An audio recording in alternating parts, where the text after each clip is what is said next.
I think coming to the conclusion part, last but not the least, ये book बहुत अच्छी जा रही है. I've seen the numbers, I've seen the statistics. So, but still, that one avenue is schools and colleges, जो हमें लगता है कि जहाँ पे ये जानी चाहिए. तो आपके हिसाब से ये क्यों होना चाहिए कि schools और colleges में ये books, libraries में बच्चों को, जैसे आपने भी बोला अभी हिम्मत जी, तो क्यों पढ़ानी चाहिए? Why should this book be read by people? Beyond knowing the story of Captain Nayyar, why should this book be read by the people? So, मैं इस बुक का तो जिक्र करूंगा. इसके अलावा और भी जितनी भी, चाहे वो महाराणा प्रताप पे लिखी हुई हो, चाहे वो वीर शिवाजी पे लिखी हो, ये जो चीजें होती हैं ये जनरेशन को मालूम होना चाहिए. Now generation is unfortunately living in an era wherein there are only seeing 30 seconds of videos, जो रील्स और ये सब चल रही होती है ना, और उसमें भी अगर कुछ देशभक्ति का कुछ आ जाता है. मैं ये नहीं कहूंगा देशभक्ति का मतलब झंडा लहराना है, ये नहीं करना है, वो करना नहीं. आप सिर्फ उनकी स्टोरीज पढ़िए, because these stories are self motivating. जब आप स्टोरीज पढ़ते हो ना, तो then you realise and you have attachment towards a country. How can Maharana Pratap fed himself with a घास की रोटी? How can Captain Anuj Nayyar, without eating food for 3 days because of the ammunitions and stuff, because everyone knows, how can he fight? How can Vikram Batra went close to, say, जब Bofors का जो गोला गिरता है ना madam, तो वो बोलते हैं कि 400 मीटर उसके दायरे में नहीं आना चाहिए. वो 100-150 मीटर के दायरे में पहुंच गए थे, because he wanted to kill those people. और ये लोगों को जब तक मालूम चलेगा ना, विक्रम बत्रा साहब की स्टोरी या अनुज साहब की स्टोरी या मनोज पांडे साहब की स्टोरी या मेजर शैतान सिंह भाटी की स्टोरी, ये स्टोरी जब तक पढ़ोगे नहीं, तब तक आप रियलाइज नहीं करोगे कि ब्रेवरी, शिवलरी क्या चीज होती है.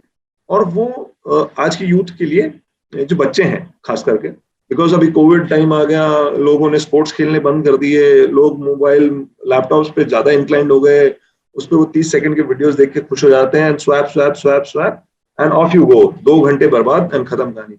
आप जब बुक पढ़ेंगे तो एक तो आप हिस्ट्री को समझेंगे, इन लोगों ने क्या सैक्रिफाइस किए हैं, और उसके साथ में बहुत इंपॉर्टेंट आपकी इंग्लिश भी सुधरेगी. सिंपल, इंग्लिश सुधर रही है, आप चाहे हिंदी में पढ़ रहे हैं, हिंदी सुधर रही है आपकी, आप वो पढ़ रहे हैं तो आपका सेल्फ डेवलपमेंट भी हो रहा है. आप अपने जो रियल मॉडल्स हैं, रियल हीरोज हैं, उनको आप समझ पा रहे हैं कि कैसे उन्होंने सैक्रिफाइस किया. सो आई थिंक ये होना चाहिए, बर्डन नहीं होना चाहिए, बट एक इंक्लिनेशन होना चाहिए कि कैसे मैं इन चीजों की स्टोरी समझूं. और मैं मेरी बुक के लिए नहीं कह रहा, हमारी बुक के लिए नहीं कह रहा, ये सारे जितनों ने भी शहीदी अपनाई है इस वतन के लिए, उन सब के लिए एक हमने लिख दी. हो सकता है हम और लिखें, बट ये जरूरी है मैडम, मेरा मानना है. जी. इनफैक्ट मैं अगला सवाल यही आपसे पूछने वाली थी कि do we expect more books coming from your end? For sure. So first हमारा एंडेवर है, ये जो बुक है, ये जैसे आपने जिक्र किया था, ये अच्छा कर रही हैं, और इस पे हमारी ये कोशिश रहेगी कि हम एक वेब सीरीज या मूवी आए इस पे, और हमारा थोड़ा सा एफर्ट भी चल रहा है उस पे, डायरेक्टली और इनडायरेक्टली.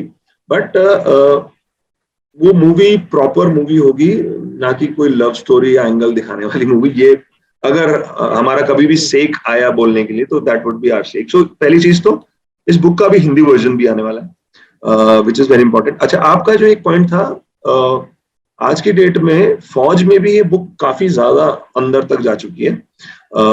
इसमें मैं जिक्र करना चाहूंगा जनरल राजू का, जो vice chief of Indian army है, उनने हमको बहुत ज्यादा सपोर्ट किया, तो उनका और इंडियन आर्मी का सबका बहुत ज्यादा धन्यवाद है. अब जो हिंदी वर्जन आएगा, तो आई एम श्योर, बिकॉज जो जवान होते हैं वो ज्यादातर एक्वेंटेड हिंदी लैंग्वेज से होते हैं, तो उनको भी वो पढ़ने को मिलेगी. और साथ में योर सेकंड पार्ट वाज नई बुक या कुछ चीज. Yes, for sure. हम सितंबर, अक्टूबर या नवंबर इस साल के एंड तक will start working on it, and probably that would again cover some stories which are lesser known amongst the majority of the people.